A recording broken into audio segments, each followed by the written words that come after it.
News one India की खास बातचीत में सहकारिता मंत्री जेपीएस राठौर ने कहा कि नैनो यूरिया और नैनो डीईपी सुरक्षित के साथ साथ उपज भी बढ़ा रही है और नैनो यूरिया और डीएपी से इंपोर्ट घटेगा, आत्मनिर्भरता बढ़ेगी। इसके साथ ही उन्होंने क्या कुछ कहा, आपको सुनवाते हैं। उत्तर प्रदेश के सहकारिता विभाग में लगातार मूलचूल परिवर्तन करने वाले सहकारिता मंत्री हमारे साथ हैं। चाहे वो बैंकों की स्थिति हो या फिर किसानों के लिए यूरिया को लेकर नैनो यूरिया, नैनो डीएपी जैसे प्रयोग हों, बड़े पैमाने पर हुए हैं। बैंकों को ए ग्रेड मिला है। यूरिया को लेकर भी अमूलचूल परिवर्तन हो रहा है लगातार किसानों के फायदे के लिए। हम बात करेंगे। मंत्री जी, क्या कुछ कहना चाहेंगे? चाहे वो बैंकों की स्थिति हो, लगातार बैंक जो पहले कहीं न कहीं जाने जाते थे इस चीज़ के लिए कि उसमें अनियमितताएं हैं, भ्रष्टाचार हैं, अब चीज़ें सही हो रही हैं, ए ग्रेड भी मिल गया, क्या कुछ कहेंगे? आज प्रदेश की सहकारी कार्यशाला का आयोजन यहाँ पर किया गया है, जिसमें जो नई योजनाएं माननीय अमित शाह जी के द्वारा दी गई हैं उनके बारे में हमने डेलीगेट्स को बताया है और साथ ही साथ जो नए आयाम खोले गए हैं, अभी जिसकी चर्चा कर रहे हैं नैनो यूरिया, नैनो डीएपी के बारे में। यूरिया पर बहुत बड़ी सब्सिडी हमारी सरकार को देनी पड़ती है। अभी 28 जून को 3,66,000 करोड़ की सब्सिडी की घोषणा हमारी केंद्र की सरकार ने की है। इस सब्सिडी को बचाने का एकमात्र उपाय नैनो यूरिया और नैनो डीएपी है। बहुत बड़ी मात्रा में हम विदेशों पर निर्भर हैं यूरिया के क्षेत्र में, डीएपी के क्षेत्र में। और जिस समय कोरोना चल रहा था उस समय कैसे हमारी सरकार ने यूरिया और डीएपी की आपूर्ति सुनिश्चित की है, ये हमारी केंद्र की सरकार ही जानती है।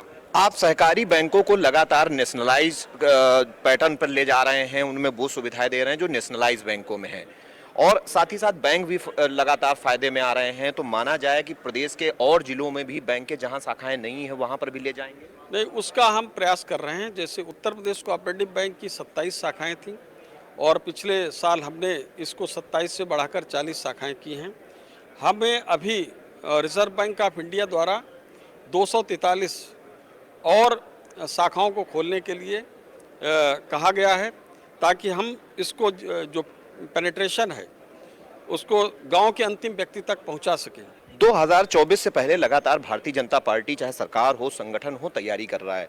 उत्तर प्रदेश में अगर हम पूर्वांचल की बात करें तो अपना दल ऐसा आपके साथ में है। ओम प्रकाश राजभर लगातार हर मौके पर आपके साथ खड़े रहे।